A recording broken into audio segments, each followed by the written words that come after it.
And now, more of the Dean Obeidallah Show on Sirius XM's Progress. And welcome back, Dean Obeidallah Show. We're live right here, Tuesday, October 15th, right now in studio. Are we really live? We are, John. John Kasich, the former governor of Ohio, former member of Congress, ran for president twice, not just once, but twice, as he points out in his great new book, It's Up to Us, 10 Little Ways We Can Bring About Big Change. Governor Kasich, nice to see you, my friend. Well, Dean, now you've read this book. Yes. And what did you think of it? I liked it. I thought it was I liked the upbeat message. And I struggle with upbeat messages about let's find unity, because it's not a political book. No, it really it's not. It's about, I'm not going to say self-help, but it's about giving people a roadmap to how to change things in their life for the better and our nation for the better. Dean, I sent this book to a bunch of people, and I had two people say something to me that I thought was, and I'm enjoying this, by the way, because I've been running like crazy and doing television and all that. They said the book was provocative. And I said, provocative? What do you mean the book's provocative? And they both said the same thing. When you read it, it forces you to speak to yourself. It forces you to examine who you are. Interesting. I thought that was really cool. Because it really kind of comes down, right? Like, are you going to live forever? No.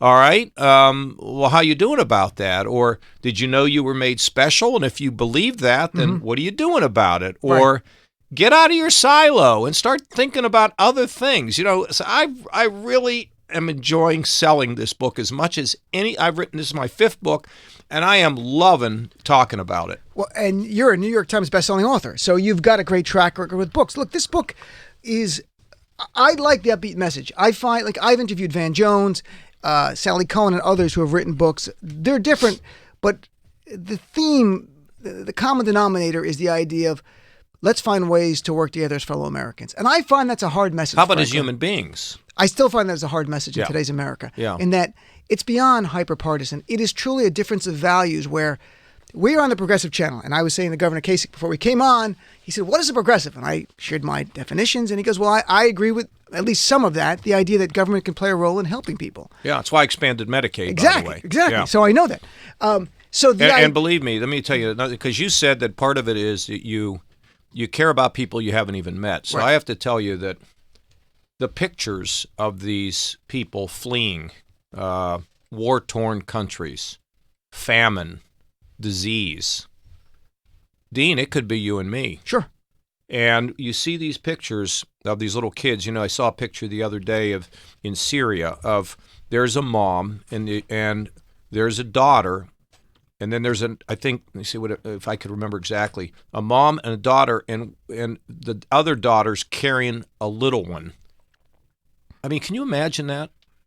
You're walking across this rubble.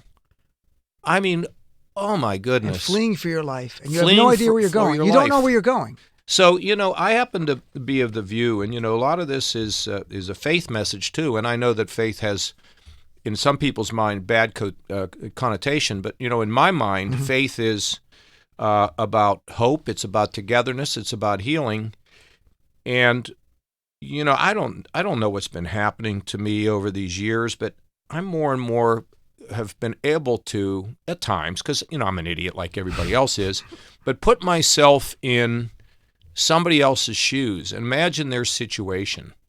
And it's one of the things that frustrates me about welfare. I think it's been left and right that have demonized or created a caricature on welfare. Being governor, I can see the struggles that people go through. And oh yeah, there's some people on welfare who shouldn't be on it, but there are a lot of people on it, man. They wouldn't have anything to eat. They wouldn't have any support.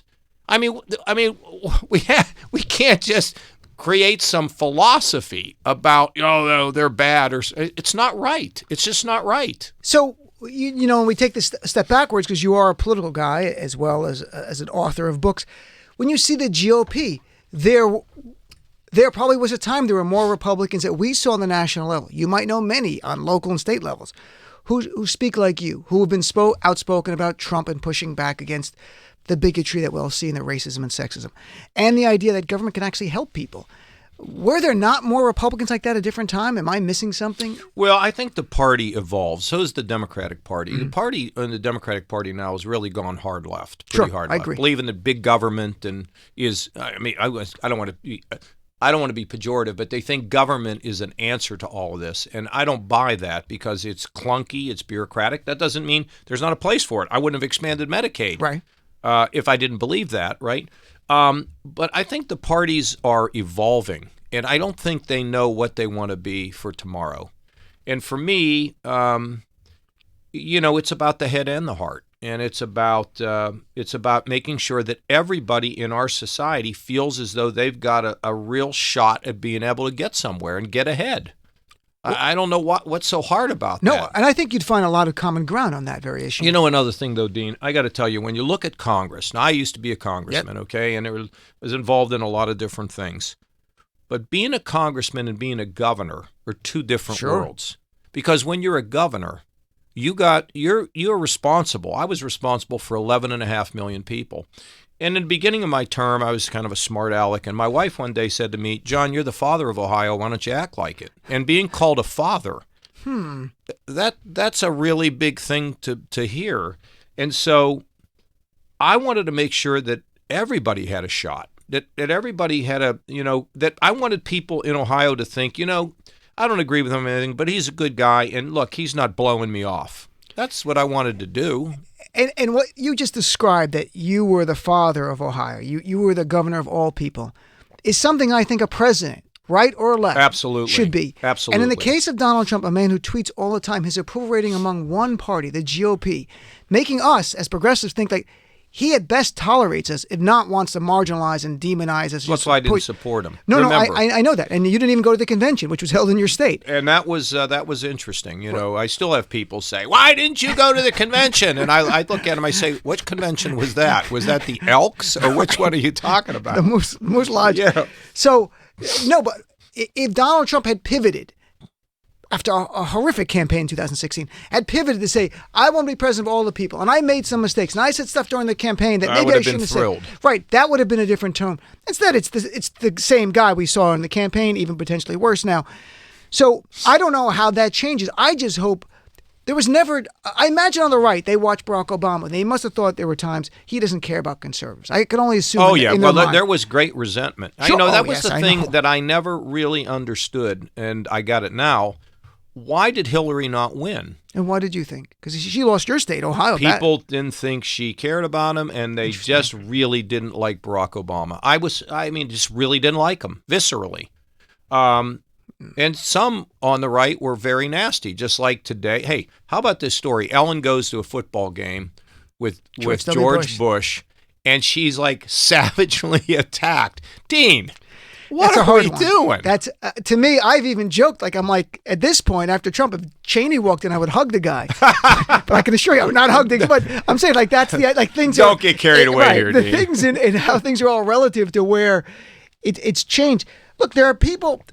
There's going to be people who are going to make noise on either side, who say, you shouldn't do that. You're normalizing, you're validating all he's done, as opposed to compartmentalizing and going, maybe we can find an ally on certain issues that are important. I'm not saying Ellen. Dean, there was two things. One is back, particularly when I was in Congress, when it was dominated for most of my time down there. Was it from 83 until 94? Democrats were in the majority. Yeah. I had a lot of. We used to play basketball and stuff. I had a lot of friends, and I went after the B-2 bomber with Ron Dellums, who was, he was the definition of a progressive.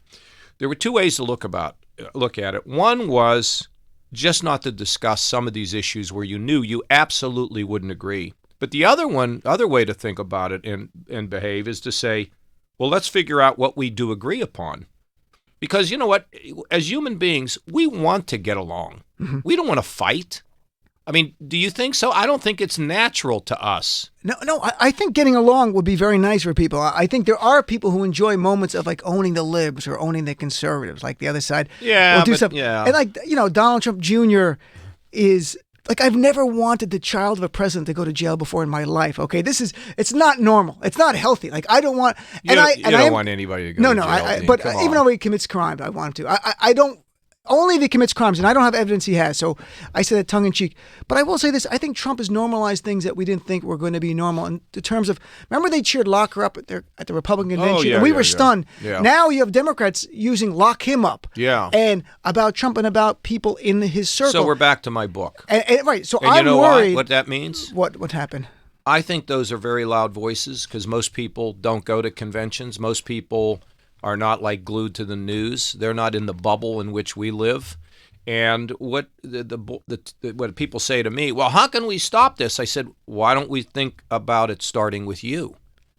You know, you don't have to fight. You don't have to be that way. You can show respect. I do have a radio show. I have to fight all the time. This is what I know what you're talking about. In general, but I want to ask you something. Your first quote in the book. You think that it is possible to be interesting and not extreme? You think it's possible? Sure. I just did a whole monologue on Ivanka Trump. I write for CNN. I'm a weekly contributor to CNN for years now, but I wrote for NBC.com opinion section today about how there should be an investigation into Ivanka Trump, and I went through what the crew, the watchdog group, identified. And I didn't say lock her up. I even said on the show, I'm not saying she's a criminal. Right. I'm saying these are ethical questions that are shocking, and we cannot allow this to be normalized. If a Democratic president's daughter or son was getting trademarks while the father was negotiating with China and Japan, no one talked about the Japanese trademarks, I'd say I would not defend that. I would go, there's something fundamentally wrong. In fact, about Hunter Biden earlier in the show, I said, am I troubled that the vice president's son was on a board while the vice president was in charge of the Ukraine? Yes. Is it illegal? No. Is it? But these are things that come back and haunt you. The clouds are harder to get rid of than a criminal charge because either you win or not. But you have an RFK quote. I love this quote. You open your book with this. Each time a man stands up for an ideal or acts to improve the lot of others or strikes out against injustice, he sends forth a tiny ripple of hope, and crossing each other from a million different centers of energy and daring, those ripples build a current that can sweep down the mightiest walls of oppression and resistance. Why did you make this your first quote?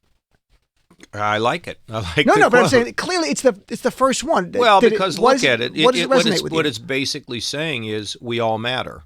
Mm-hmm. These tiny ripples can see. I think a lot of people, Dean, think that the world's too big and it's too complicated, and I really don't have any power, and it doesn't matter what I think. And I think what Kennedy says is baloney.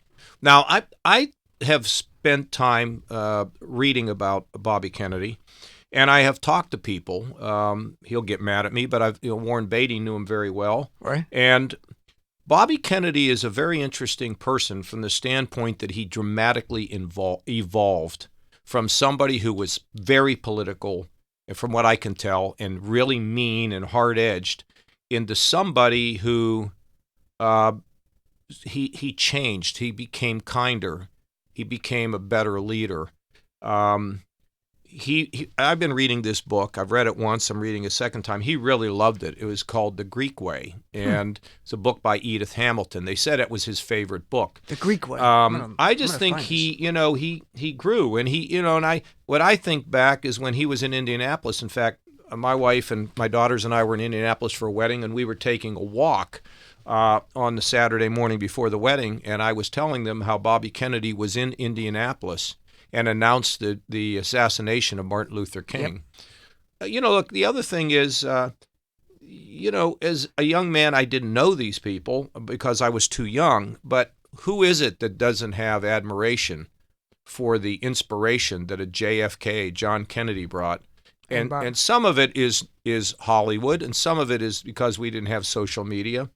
But you can say the same thing about a Ronald Reagan. I mean, that's why I was curious, that I thought you would have maybe started with a Reagan quote, but it's your book, and you can start with whoever you want. There's another quote by RFK, I'll slightly paraphrase it. I liked it, where he said, few people essentially on their own can change the shape of history, but collectively we can write the story of our generation. And I've always liked that, the idea of individually you can play a role. And I've quoted that on my show as progressives here, and as people who don't like Trump who tune in, and even Trumpers who tune in every now and then, that together, people, if you're fighting for a cause, that each of us collectively can write the story of this generation, and whatever that story might be. And that's what, so I like this one a lot by RFK, and I like the other one a great deal. I'm chatting with John Kasich, a former governor of Ohio. You see him on CNN all the time as a contributor, about his brand new book, It's Up to Us, 10 Little Ways We Can Bring About Big Change. Let me ask you about a couple of ways that jumped out at me that I really liked here. Bounce back. And you open with a Nelson Mandela quote, which he said, "Do I mean, not what a guy, huh? Right. Do not judge me by my successes. Judge me by how many times I fell down and got back up." Tell us about why bouncing back is so important. You know, I met him. Oh, I didn't know that. How was I that? met Nelson Mandela, and it was, what can you say? It was just fantastic. I met Mother Teresa. I met a lot of people, but Nelson Mandela was one of those remarkable people who everybody would want to just see. I think part of the problem is, Dean, people get knocked down now, and they can allow themselves to be called victims. Mm-hmm. And when you're a victim, you lose your power. There's nothing worse than being stuck, and nothing worse than being losing your power because you've allowed yourself to become a victim. So I think that the whole key is, first of all, we need to help people who are down so they don't become victims as best we can. And secondly, when you are thinking you're a victim, remember that you're special and you were made for a purpose. You got to go find it, and it's hard. And what I don't like is when people allow themselves to be victimized and then they try to find an escape through things that destroy the reason why they were made. So, see, I happen to think that we have a creator that made everybody special. And so you're made special. You have a gift. Find it. Use it. And you get knocked down, you got to figure out how to get back up. You know, Dean, the other thing is, and I don't like this, but sometimes when we get knocked down, sometimes it's the best thing for us. You know, my mother and father were killed. Right. I wrote a little bit about it in this. I've written it in other books, by a drunk driver, and I entered a black hole, and I didn't know how I was going to live. I mean, I was that deeply mournful. And I look back on it now, and because of people that had helped me, I was able to reach for the light. And it's changed my life. And as horrible as that tragedy was and has affected my family and everything else, I can see the good that's come from it. And in your book, you talked about that and that you had recounted it in more detail in another one, but the idea of losing both your parents in a car accident as a young man has to be jolting. Especially when I thought that was the way I was going to lose them when I was a little kid. You mentioned in your book you always feared that they would not come back. What do you say? You mentioned faith a lot. I happen to be a person of faith, but there are many listeners who are not of faith. Yeah. But what do you say to them who don't believe there's a God, or you say a creator? And what's their special? Well, they all have gifts. I mean, I believe the Creator, God, loves them. Whether He loves everybody, He wants to pull us into Him. I think the reason why a lot of people don't like faith is because the people who are the faith professionals have let us all down. And they preach too much about judgment. Yeah, is there judgment? Yeah, but immediately grace. And so what I say is just examine it. If you don't think it's cool, I'm cool with that. But that doesn't count you out by any stretch of the imagination. I just have found that it gives me a perspective that allows me, when I do it right, it allows me to have a better day and better perspective on what's it all about, Alfie. So let's take a quick break. We'll come back, talk more about your book, but also I want to talk about the debate tonight's in your home state of Ohio, the Democratic debate tonight, and your view of what it would take for Democrats to flip that state back in 2020. It's a key state. I mean, a Democrat could win without it, but it would be so much better to win a state like Ohio. So we'll try to get some insight from John Kasich right after this quick break. Dean Obadala Show on Sirius XM Progress 127.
to the Dean Obeidallah Show on Sirius XM Progress.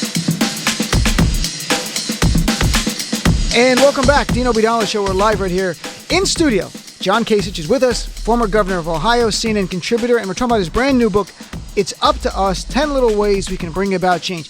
So before we talk about politics for a little bit, because this debate is not only in your home state, it's in his hometown, he was telling me in the break, right here. There was something else.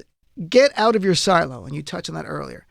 In today's day and age where people socialize with people, if you're active politically or think about politics, you only socialize with people who agree with you. There's now studies that show people only live in communities. Like if you're really conservative, you're not going to move to a liberal place and vice versa. How do you get out of your silo in a meaningful way? Isn't that boring, though? You know, so you'd be amazed. A couple days ago, I was riding in the plane and I read 3 stories. One, are we going to use robots to judge gymnastics events? Okay, I mean, here I'm telling you about it. I read another story that the baseball playoffs now are about starters, not about the bullpen and not about hitters. Mm-hmm. That was another one I read. And then I read, I can't remember what the third one is, but what I find is that when I explore things, you know, it makes me more interesting. My friend who's here with me, Doug, you know, he's now a beekeeper. And I don't know that much about bees, but I'm starting to learn about bees. I think the more that we can sample things that, first of all, we don't think we have an interest in, the more interesting we become. And secondly, for people that hold a different point of view, we ought to listen to them. And I can connect that to music.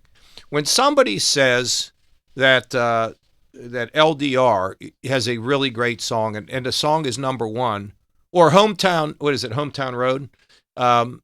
You know that's the song. Oh well, I mean, it was dominated Billboard forever. Okay, knows. All right. Matt's telling me in my ear that he knows it. Or anybody. So, but the point is that if everybody's listening to it, I ought to kind of listen to it and see what it's got. And so when somebody else feels so strongly about something else, I ought to listen. Doesn't mean I have to agree, but I might hear something that makes sense. That's kind of or just makes you feel better about yourself. You're like, this person is an idiot. So get out of your silo and go sample stuff. It's interesting because when you intersect politics in today's day, and you know what?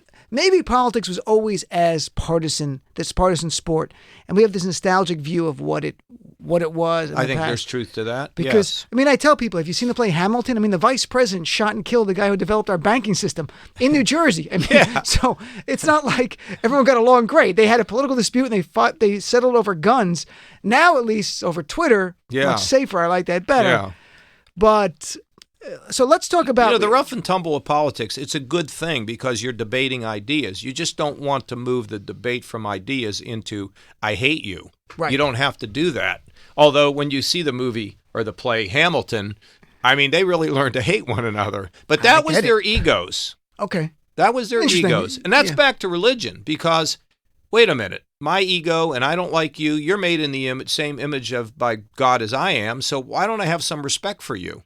And why don't I, kind of put up with it, And I mean, who do you think made Trump? Do you think God was involved? Maybe God took a day off? I think what happened was there were a number of people across this country who felt they were victims, and they thought the system was horrible, so they decided to knock all the chess pieces off the board. I mean, we can spend all day talking about why it all happened, but it's amazing to me because I stood on the stage and I watched these people insult one another. If I acted like that as governor, I mean, are you kidding me?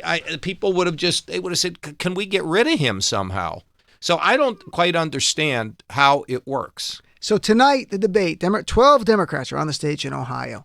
What would be the roadmap for a Democrat to recapture that state, which we lost in 2016? Well, let me talk to you about 2 issues. One is health care. Mm-hmm. Now, Dean, people who work in a company who have health care, even though it's not great, they don't want that being taken away and be given a government plan because they don't trust that, okay? But the health care issue is so important because, first of all, we may have it, but our deductibles, our co-payments, I mean, we are paying more and more and more, and it's putting people right up against the wall. Yeah. That is something that needs to be discussed. Secondly, the issue of, is my job secure? Are they training me for, if it's not secure, what are you doing to prepare me? Thirdly, I want my kids to get a higher education, but I mean, I don't want to saddle them with all this debt. At the same time, by the way, we're saddling them with all this debt because we don't have the guts to reform the government. We're driving up the debt. I mean, it is. You have to think of it this way. In my opinion, this is my opinion, and I'm not president, so maybe I don't know. But let me tell you the way that I think about it. When people are gathered, a family is gathered, and they're eating. What do you think they care about? They care about safety. They care about security. They care about a better tomorrow. They're not sitting around talking about all this crazy stuff. So we need to get out of our bubbles a little bit. So, and the idea, what I'm taking from you for Democrats, it's about issues that touch people and affect their lives. Absolutely. And in a way that's, in their mind, they might love the idea of Medicare for all, like you were touching on that. But there's going to be a fear. I had Bernie Sanders on a few times. I said, what do you say to people who go, hey, I like this idea of healthcare for all, but I'm really afraid the government gets involved. And how do you sell that? And I think that's part, and I've said this, the candidates like Liz Warren and Bernie Sanders, who I like both very much, it's going to be their obligation to get out there and sell that in a way that makes Americans confident. Nobody's going to be buying. So nobody is going to be saying, I work for General Electric and I have a health insurance policy, but we're going to take it away from you and give you a government program. But it's imperative that we begin to address this issue about why healthcare costs are growing so fast, what we do about pharmaceuticals, and what we can do to bring about change to the system to stabilize it. Governor Kasich, it was great meeting you, great chatting. His new book, It's Up to Us, 10 Little Ways We Can Bring About Change. Very good book. I found it inspirational, and it gives you a roadmap to real life things. You also share your own story as well as other stories of others. So I can't recommend it enough, but it was great meeting you. That's nice great. chatting with you. I've enjoyed it. Thank you, John. Been a lot of fun. Let's take a quick break, come back with more of the Dean Obie Dollar Show right after this.